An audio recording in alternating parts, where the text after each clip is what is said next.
Aujourd'hui, on se retrouve en légère contre-plongée, car comme chacun sait, la contre-plongée est l'outil ultime de la mise en scène, pour montrer la domination, ma supériorité. Et j'ai envie qu'on s'interroge, est-ce que le film Les 4 Fantastiques est-il un film fasciste? Oui, la réponse est clairement oui. Déjà, il suffit de voir la tête des gens qui ont aimé le film, pour se dire quand même si ces gens-là aiment, il y a baleine sous gravier, à minima. Bref, que des gens qui sont extrêmement engagés contre le fait que les wokistes politisent les films, parce qu'avant, bien évidemment, ça, c'était pas politique, des films apolitiques. Et donc, dans ce film pas du tout politique, Les 4 Fantastiques, on a une race comme ça, d'hommes supérieurs, comme ça, qui viennent et qui viennent prendre toutes les décisions pour la Terre. Voilà, c'est comme ça, c'est eux qui décident. T'es pas d'accord? Tu peux rien faire. C'est eux qui décident. Ils mettent tout le monde en danger, mais comme ça, mais par pur égoïsme. Ils font ce qu'ils veulent. Et à la fin du film, ils sont adorés pour ça. Alors qu'ils ont pourri la vie de tout le monde. C'est ça le fascisme. Des gens qui prennent arbitrairement des décisions idiotes. A race of atomic supermen which will conquer the world. Voilà, on est aussi ridicule que ça. On se croirait chez Ed Wood. Donc oui, si vous avez deux neurones qui sont capables de faire la jonction entre eux, voilà, tu es capable de comprendre que Les 4 Fantastiques est un film fasciste. Est-ce que c'est grave?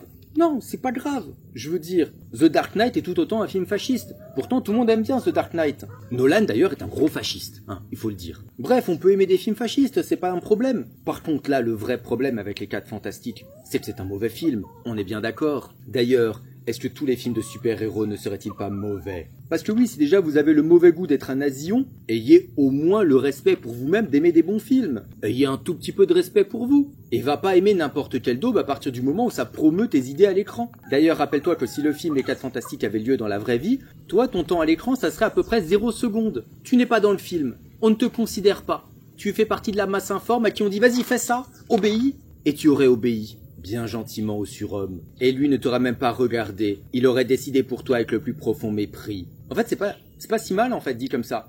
Peut-être qu'en fait, il a raison, là, le Capitaine Fantastique, là. Je viens de m'auto-convaincre de devenir fasciste. Bref, ça fait longtemps que j'ai pas fait de vidéo, j'ai envie de m'offrir un petit kiff. La kiffance, monsieur. Et faire une petite vidéo détente, où en fait, on va voir pourquoi les films de super-héros sont pourris, et surtout, comment est-ce qu'on pourrait améliorer ça, pour en faire de bons films. On va dire du mal de trucs, quoi. Par pur sadisme. Et je sais que vous aimez le sadisme.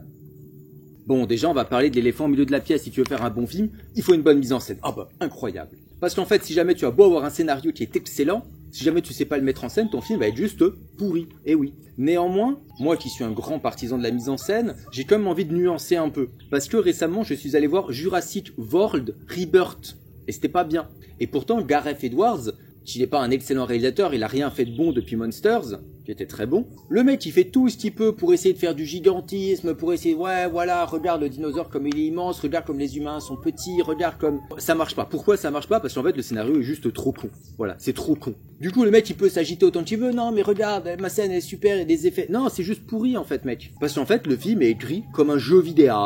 Qui n'est pas de l'art, faut-il le rappeler. C'est juste nul. On commence au début, on a la mission de recrutement, après on a la mission sur la mer, après on a la mission dans la jungle, la mission dans la prairie, la mission dans la montagne, et après à la fin on a la mission dans le laboratoire top secret. Quelle originalité. C'est fade, c'est juste fade. En plus, pardon.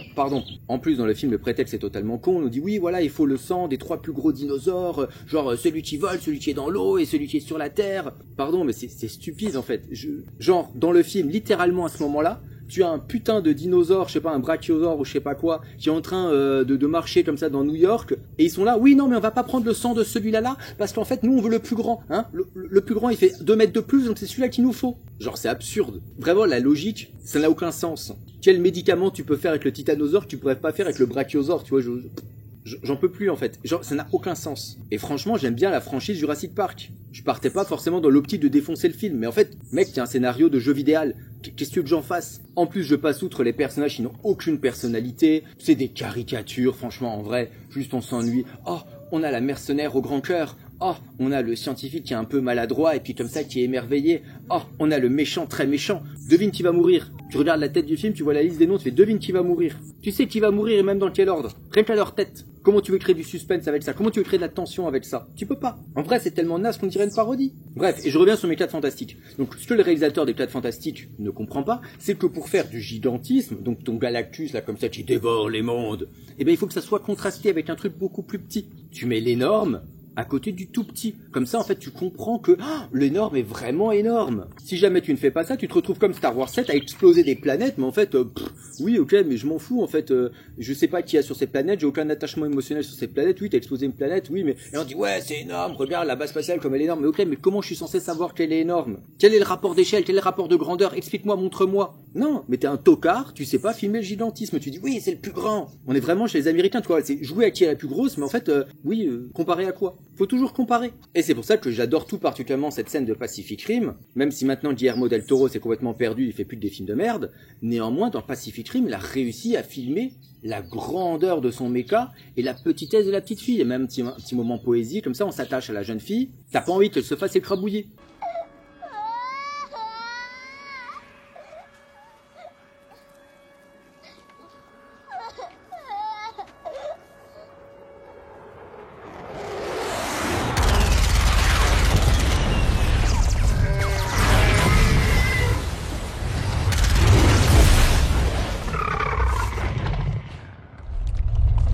Et donc tu comprends le rapport d'échelle, tu comprends qu'il y en a un qui est gigantesque. Parce que oui, si tu veux que sa scène fonctionne, il faut que le truc petit que tu dois protéger, en fait tu as un attachement émotionnel avec lui, c'est pas obligé d'être un truc qui est super développé, mais au moins un peu. Dans Superman de James Gunn, il y a une scène que j'aime beaucoup. À un moment donné, il faut évacuer la ville et tout, et on voit une petite vieille qui monte dans un bus avec des tortues, dans un aquarium, comme ça, elle prend ses tortues, elle part avec ses tortues. Ça marche, pourquoi est-ce que ça marche? Parce que personne n'a envie qu'on vienne écrabouiller une petite vieille qui sauve des tortues.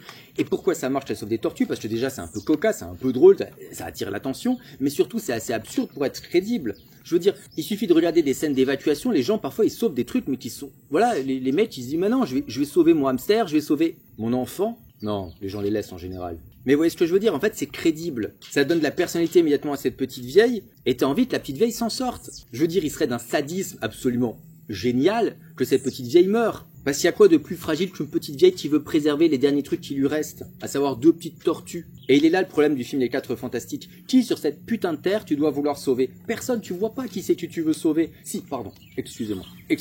À un moment donné, on voit des enfants qui appellent la chose, et on voit la maîtresse, et là, on se dit, oh mon dieu, va y avoir une romance et tout, etc., avec la maîtresse. Bon, bref, en gros, c'est une connerie scénaristique, c'est pas une interaction gratuite, tu vois, c'est pour poser les bases d'un truc.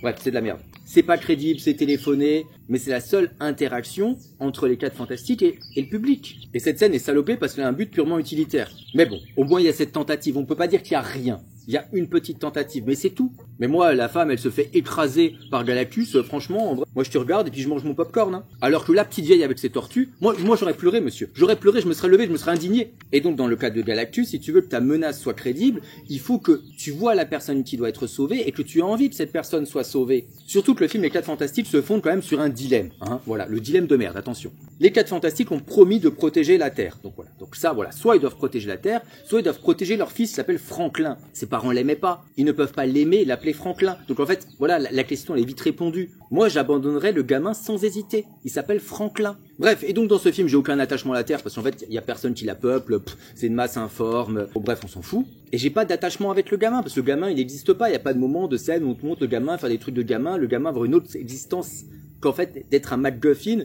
Et un MacGuffin particulièrement cynique. Donc en fait, ton dilemme marche pas. Soit tu sauves le gamin, soit tu sauves la Terre. Ça fonctionne pas. Je m'en fous des deux. Si tu veux créer un dilemme, il faut que la Terre ait de l'importance et que le gamin ait de l'importance. D'ailleurs, en fait, tellement il n'a rien d'importance dans ce film que les 4 Fantastiques, je m'en fous. Au début du film, on te raconte leur histoire.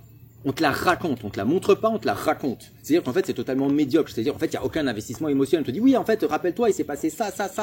Bon, bref, on te raconte, en fait, l'origine des 4 Fantastiques et c'est plié en 5 minutes. Quel attachement émotionnel tu veux que j'ai avec eux? Alors, je ne demande absolument pas qu'on re-raconte leur histoire. Je m'en fous. Je la connais. C'est bon. On nous l'a raconté 2 fois. Stop. Par contre, va pas croire que ça suffit à ce qu'on ait un engagement émotionnel avec ces personnages. Et une fois que c'est fait, directement, on te dit, oui, en fait, Madame Fantastique, là, elle est enceinte. Pardon, mais en fait, je m'en fous. Qu'est-ce que tu aimes raconter ça? Moi, Madame Fantastique, je la connais pas, et en plus t'es là en train de dire oui, on a mis 2 ans à tomber enceinte, oh là là c'est terrible, je pensais qu'on n'y arriverait pas. Alors, les gens qui ont mon âge, qui approchent malheureusement de la quarantaine, vous avez forcément eu des amis, d'accord, qui ont eu extrêmement de mal à avoir un enfant, qui ont même dû faire de la PMA, peut-être qu'ils vous ont raconté comment c'était difficile, et en général là c'est pas 2 ans, on n'a pas réussi à avoir un enfant et tout, non, c'est un processus qui est extrêmement long, qui est compliqué, qui est douloureux, où il faut s'investir émotionnellement. Genre, tu vois, c'est 2 ans, on s'en fout, tais-toi en fait. Je veux dire, en fait, le film, même dans la difficulté à avoir un enfant, n'arrive même pas à toucher un tantinet ce qu'est la réalité. Je veux dire, tu me fais une Madame Fantastique qui fait plusieurs trucs de PMA, comme ça au fur et à mesure des années, en fait ça marche pas, et à la fin du film, en fait, elle arrive à tomber enceinte. Peut-être que j'aurais, comment dire, une sorte d'attachement émotionnel à ce gamin, mais là, en fait, Bob, on me le sort, on me dit oui, voilà, on a eu du mal, hein, franchement, du coup, on l'aime beaucoup ce gamin, franchement, en fait, tu me le racontes, mais je le ressens pas, donc en fait, je m'en fous de ce gamin. Vraiment, on est dans le cas d'un mec qui vient dans le métro, qui dit, hey, regarde, avec ma femme, elle est enceinte, on a mis 2 ans à la voir. Je fais, ok, mais c'est cool, en fait, mais casse-toi, t'es qui, en fait? Moi, j'ai dit ça au cinéma, monsieur, au cinéma, et j'ai été viré de la salle. On s'en tamponne de son chiard, bordel. Bref, et on a ce qui manque le plus dans les blockbusters, c'est-à-dire du temps. Prenez le temps d'humaniser vos personnages. Ça va leur permettre d'être crédibles. Ok, c'est des super-héros, mais ils ont des problèmes normaux. Superman, dans le Superman de James Gunn, il a des problèmes normaux. Ça rend le tout absolument universel. À moins que ça soit le sujet de ton film, de dire oui voilà, en fait c'est des entités cosmiques, je sais pas quoi, mais à ce moment-là, ne t'attends pas à ce qu'il y ait un investissement profondément émotionnel avec des entités cosmiques, informes ou je sais pas quoi. Et là en plus dans les 4 Fantastiques, c'est pas du tout le but, tout est fait pour tenter de les humaniser, mais tout est raté. Parce qu'ils savent pas faire, parce qu'ils sont nuls, parce qu'ils sont mauvais, parce que ce sont des Américains. Et en fait c'est ça le souci, on a des films qui durent de plus en plus longtemps dans les blockbusters. Alors là le film Les 4 Fantastiques ça va encore, ça dure 2 heures. Mais on a parfois des blockbusters qui durent 3 heures, et en fait on enchaîne les péripéties, les rebondissements et tout, mais arrêtez, mettez moins de péripéties, mettez plus d'humanité. Et le pire exemple que j'ai en tête dans les films récents, c'est même pas Jurassic World, tu aurais pu détailler, moi j'ai envie d'en apprendre plus sur ce putain de labo secret qui est en Guyane en plus, racontez-moi en plus, détaillez comment ça marche et tout. Non. On n'a pas le temps pour ça. Vite, une scène d'action. Bref, c'est pas Jurassic World, c'est pas les 4 Fantastiques, le pire c'est Oppenheimer. Oui monsieur, Oppenheimer, du fasciste Christopher Nolan. Alors je montrerai pas d'image pour illustrer parce qu'en fait j'ai fait un short et il a sauté. Ah, voilà, Nolan est venu lui-même faire sauter ma vidéo. Il dit non, on me critique pas. Je suis incritiquable monsieur, je suis un artiste. Voilà. Alors mon short a sauté. Bref, Oppenheimer est un film qui est absolument hystérique. Il prend pas le temps de se poser. Quand je dis hystérique, c'est vraiment au sens misogyne du terme. Vous prenez la pire caricature d'hystérique, c'est le film Oppenheimer. C'est un film qui te gueule sans arrêt. Regarde, là, je casse tout, hop, je jette tout, je casse tout, pam. C'est insupportable. On multiplie les effets visuels, regarde, je vois le cosmos et tout. C'est juste nul, putain. Raconte ton histoire et ferme ta gueule, putain, mais calme-toi.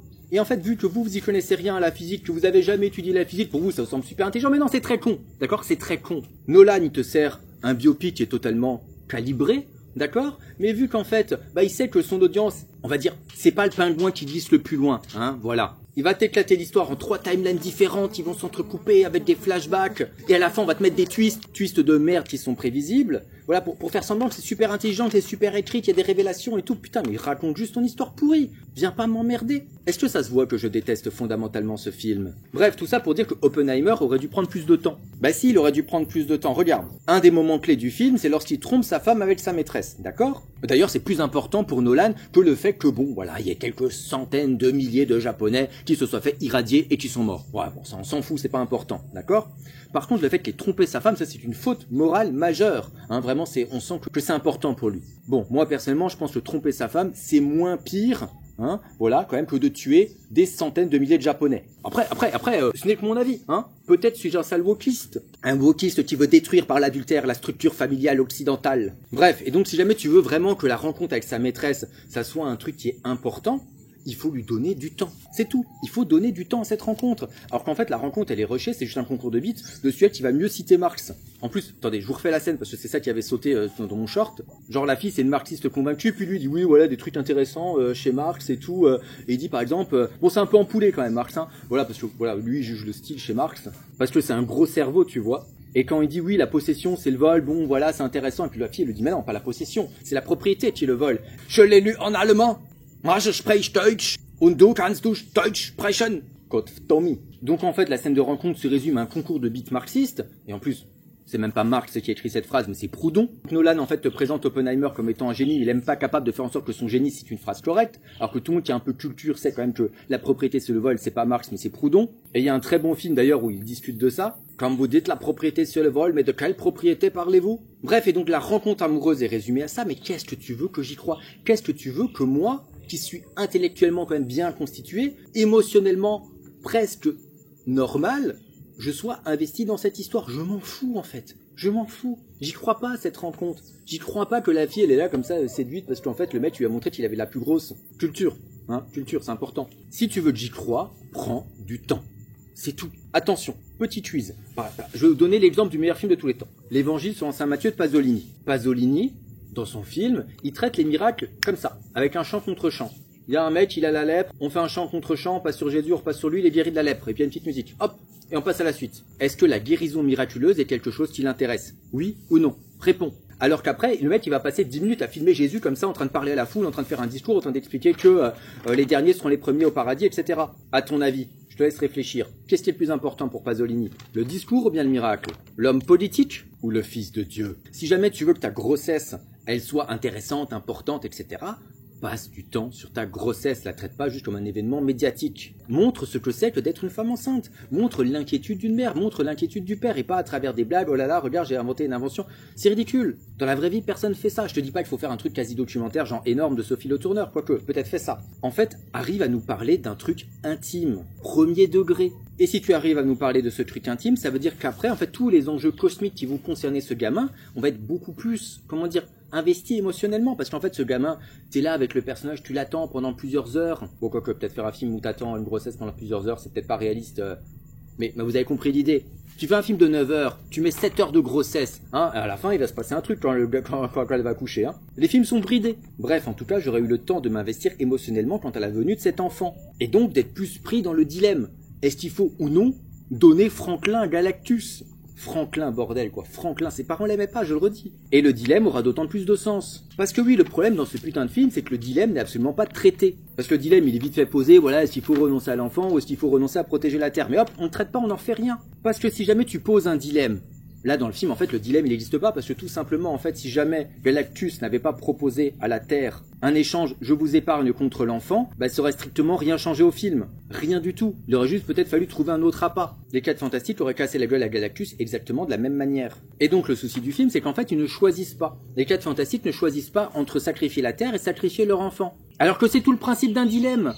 Là, le dilemme, en fait, il sert à rien, c'est juste un petit effet de manche pour faire croire qu'il y a des enjeux, mais en fait, il passe à côté, il s'en sort par une pirouette. Mais du coup, c'est pas ça le principe du dilemme. Je veux dire, dans The Dark Knight, film fasciste, on a redit, même si c'est, comment dire, un peu empoulé, comme Karl Marx. D'après Oppenheimer, à un moment donné, Batman, il doit choisir entre sauver des civils et sauver sa copine. Et vu que, bon, Christopher Nolan, c'est un petit malin, il se dit, oui, mais en fait, on va inverser les deux et tout, etc. Comme ça, il y a trop du suspense et des révélations. Mais en gros, il y a un dilemme. Et en fait, la personne que ne choisit pas Batman meurt. Et en fait, ses choix vont le caractériser.